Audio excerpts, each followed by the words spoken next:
Hi guys, welcome back to your weekly recipe video. I'm Chef Kay, for those of you who don't know me. If you're new, welcome.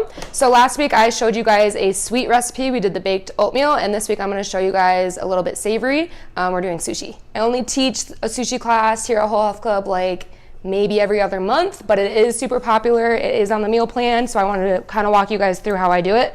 But first things first, we're going to make a peanut sauce per request of Paige.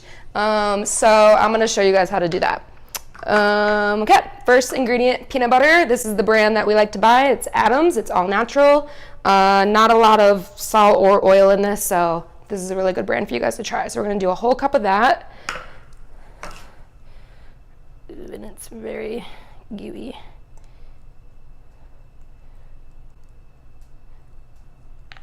All right, so we got a cup of peanut butter going in a pot. You guys can just use a regular saucepan because we're going to cook it on the stove to melt down all of the ingredients. All right, peanut butter is there, and then we're going to do a half a cup of coconut aminos. This is in replacement of soy sauce. You guys can also use the liquid aminos. If you're not huge on salt, I would try doing half and half. I am not a huge salt person, and the peanut butter is pretty salty naturally, so I'm just going to use all of the coconut aminos. So we're going to have a half a cup of that.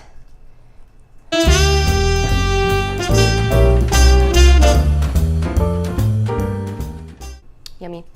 2 tablespoons of maple syrup. The maple syrup will also kind of combat the salty spiciness to this, but you don't want to add a lot or else it just ends up being a little too sweet. So 2 tablespoons of maple syrup. 2 teaspoons chili garlic sauce. So this is where our spice is going to come from. I like a little bit extra spice, so I'm going to kind of do like 3 teaspoons. Oops. And what do we got next? Sesame oil. So I know we don't really use a lot of oil, but this is more of just for the flavor. And we're just going to do 2 teaspoons of sesame oil. A little bit won't hurt. A teaspoon of ginger. Again, if you guys don't really like a lot of ginger, you could always add less. If you love ginger, you could always add more. And we're going to do 2 teaspoons of rice and vinegar.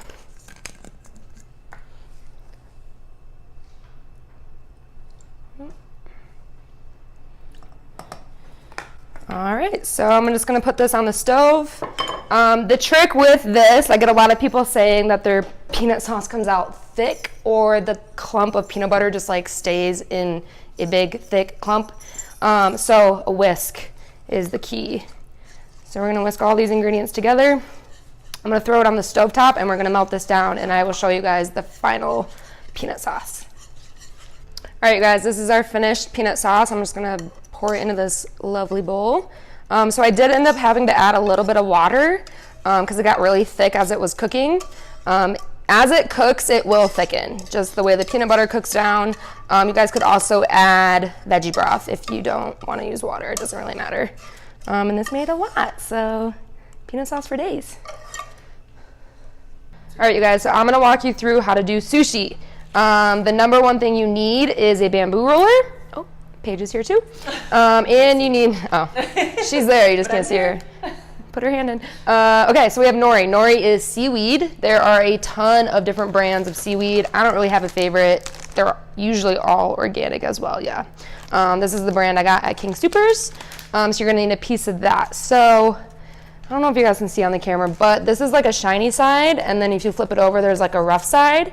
And you see these lines right here. You want them to go the same way as your bamboo roller, and you want the rough side up. So when you roll it, the shiny side is on the outside and it's nice and pretty. And then you're gonna need a bowl of hot water. Well, warm water, it doesn't have to be super hot. I cooked our sushi rice in the rice cooker. This is 2 cups of sushi rice and 4 cups of water. And I added a little bit of rice vinegar just to add some extra flavor. And for the veggies, these are also interchangeable. You guys can use whatever veggies you want. I always stick to the basics: red bell pepper, carrots, cucumber, and then I have a little bit of pickled ginger, which is amazing. So you're just gonna wanna keep your hands wet almost the entire time so the rice doesn't stick to your hands. And you're just gonna start laying down the rice and kind of pressing it out and smoothing it out. Okay, so we're just laying our rice down, and I'm being very gentle not to break through the pieces of nori, and I'm getting my hands wet every single time I go in for more rice. If you guys can kind of tell, the rice isn't sticking to my fingers. Just gonna lay it down nice and even. Make sure you go all the way to the edges, and the more you press it down, the more it kind of spreads out.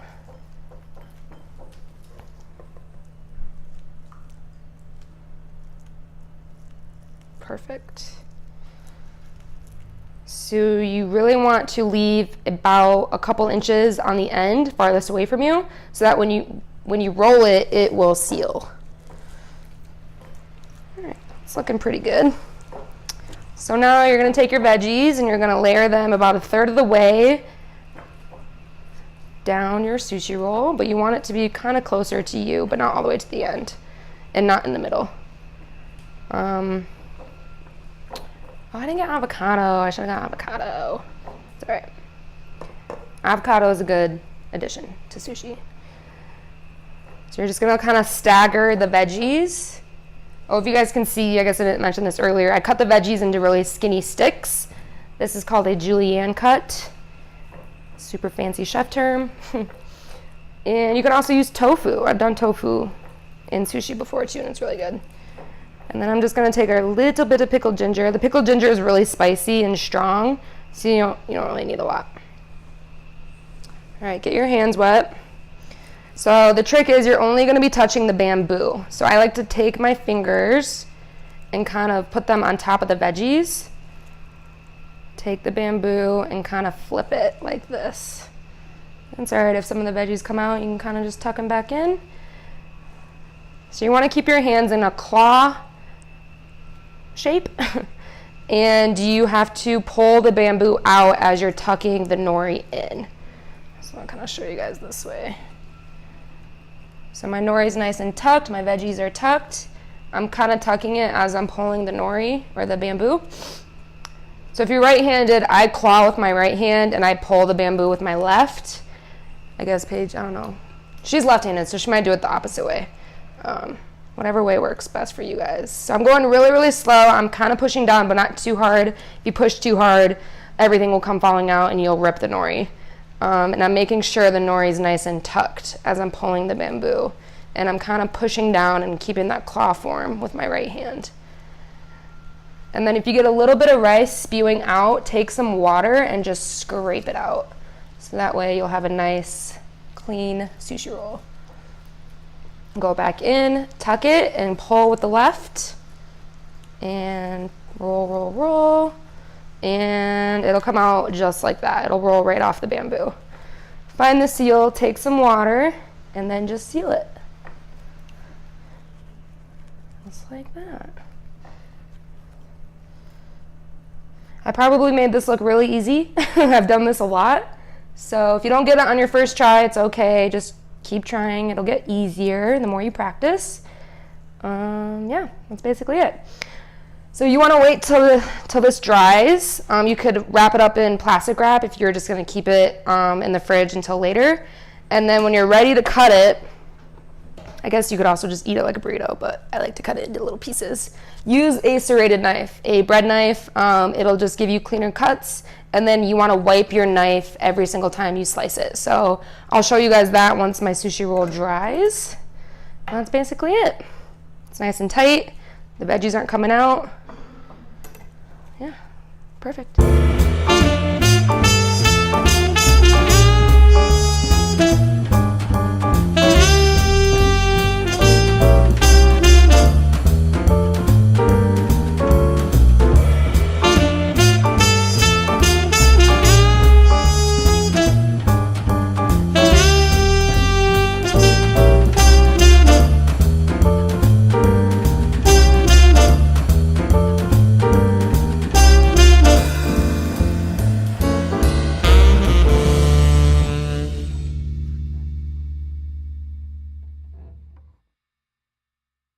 All right, you guys, so my sushi roll is nice and dried.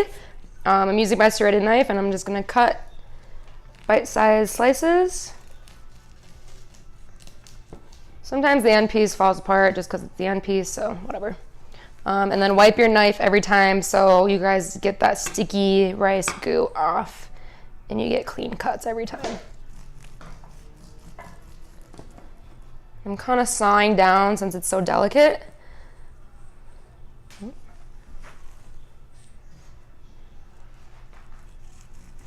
I would also wait till you are ready to eat your sushi to cut it. Like I said, just wrap it in some plastic wrap or put it in a piece of Tupperware and keep it in the fridge, and then when you're ready to eat it, then you can cut it. It just holds together a little bit better. Sushi doesn't last very long in the fridge, maybe like a couple days. If you have avocado in your sushi, the avocado will turn brown, which is not a big deal. It just won't look very pretty.